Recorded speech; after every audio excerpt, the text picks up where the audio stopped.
இல்லை, நல்ல கர்நாடக தமிழக ஒற்றுமைக்கான பேச்சுக்களும் காவிரியை பற்றியும் இருக்கும். பட் அதையும் விட முக்கியமான சில பேச்சுக்கள் அவருடன் செய்ய வேண்டியிருக்கிறது. அதற்காகத்தான் சென்று கொண்டிருக்கேன்.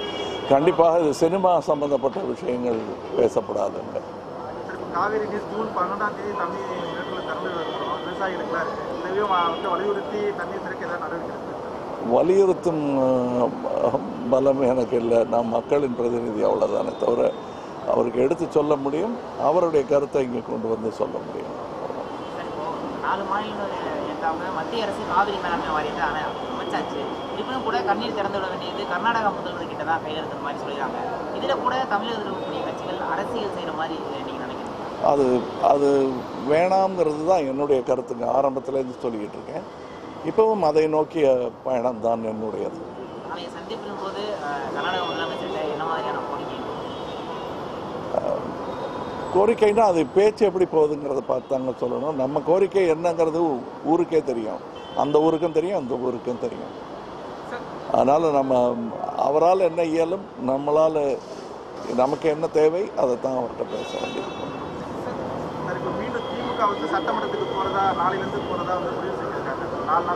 நல்ல முடிவு, நல்ல முடிவு, வரவேற்கத்தக்க முடிவு.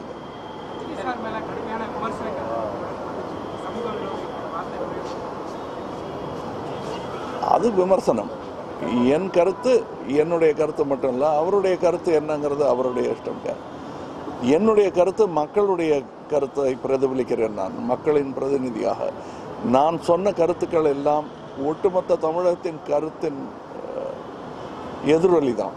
நான் கேட்டு சொல்கிறேன், நானாக எதுவும் யோசிச்சு சொல்லலை. முதலே சொன்னீங்க சினிமா சம்மந்தப்பட்டு இருக்காதுன்னு ஒரு வார்த்தை சொல்லியிருந்தீங்க. இருப்பினும் கூட இந்த படங்கள் வெளியிடுறதுக்கு கர்நாடகாவில் தடை விதிக்கப்பட்டது. அதற்கான பாதுகாப்பை சம்பந்தப்பட்ட சேம்பர்ஸ், அதாவது ஃபிலிம் சேம்பர்ஸ், அதெல்லாம் அவங்க பார்த்துக்கணும். வியாபாரத்தை பொறுத்தவரையிலும் இது பார்த்துக்கணும். நான் இப்போ வியாபார மனநிலையில் இல்லைங்க. அது முக்கியம் இல்லைன்னு எனக்கு தோணுது. அவங்க அது வியாபாரிகள் பார்த்துக்குவாங்க, சம்மந்தப்பட்டவங்க அதை பார்த்துக்குவாங்க. அவங்களுக்கு இடையூறு இல்லாமல் செய்ய வேண்டியது அரசியல்வாதிகளின் மற்றவர்களின் பொறுப்பு. வெறும் அரசியல் கோஷங்கள் எழுப்புபவர்கள் தான் வியாபாரிகளுக்கு இடைஞ்சலாக இருப்பாங்க. நன்றி.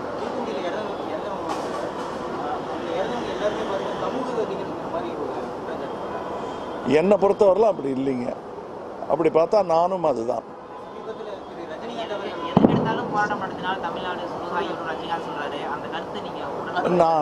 அது அவர் கருத்துங்க, என் கருத்து வேறுங்க. நான் காந்தியின் சீடன். அவர் நேராக கூட பார்த்ததில்லை. அவர் இறந்த பிறகு பிறந்தவன் நான். போராடுவதில் ஒரு தன்மை இருக்க வேண்டும். அந்த தன்மை என்னங்கிறத காந்தியார்கிட்ட தான் கற்றுக்கணும். போராட்டம்ங்கிறது கத்தியும் வாளையும் எடுத்து துப்பாக்கி வச்சு செய்கிற போராட்டம் இல்லை. துப்பாக்கி வந்தாலும் அதை திறந்த மார்புடன் திறந்த மனதுடன் ஏற்றுக்கொள்ளும் அந்த தன்மையை நாம் தூத்துக்குடியில் பார்த்தோம். அதை நான் நல்ல ஒரு பாதையாக நினைக்கிறேன். அதில் வன்முறை இருந்தது என்றால் அதை இன்னும் அந்த வன்முறையை குறைத்து கொள்ள வேண்டும். நாம் செய்யும் போராட்டங்களில் இன்னும் அந்த கரை கூட பறியாமல் இருக்க வேண்டும். ஆனால் போராட்டத்தெல்லாம் நிறுத்த மாட்டாங்க, நிறுத்தவும் கூடாது.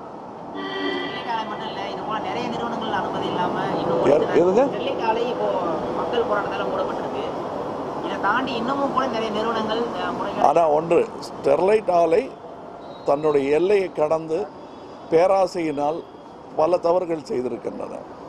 வியாபாரம் பெரிய ஆலைகள் செய்யணுங்கிறது பாரதியின் கனவும் கூட, காந்தியின் கனவும் கூட, எனது கனவும் கூட.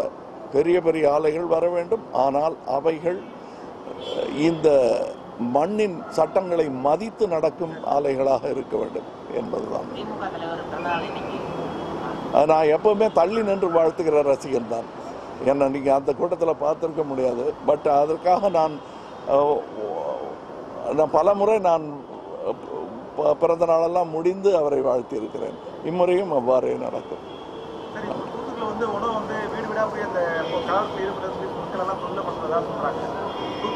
சொல்றாங்க, அதை நம்ம என்ன நிஜமானு தெரியாம பரப்பக்கூடாது. அதுதானுங்க. நன்றி. லைட்டுக்கு நன்றி.